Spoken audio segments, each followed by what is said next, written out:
No messages. No calls. No one checking in. You scroll. And realize the world is moving. Without noticing your absence. And the thought hits you quietly. Have I been forgotten? Being forgotten hurts more than being hated.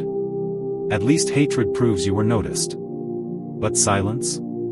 Silence makes you feel invisible. Allah answers this pain gently. He reminds you.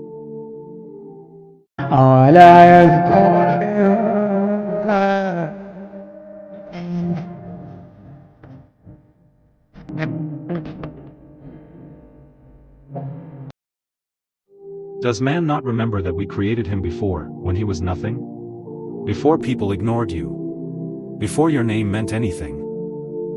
Allah knew you. When you were nothing at all. Your worth was never created. By attention. Messages. Or validation. People forget. Because people are limited. Allah never forgets. Because remembering you is part of His mercy.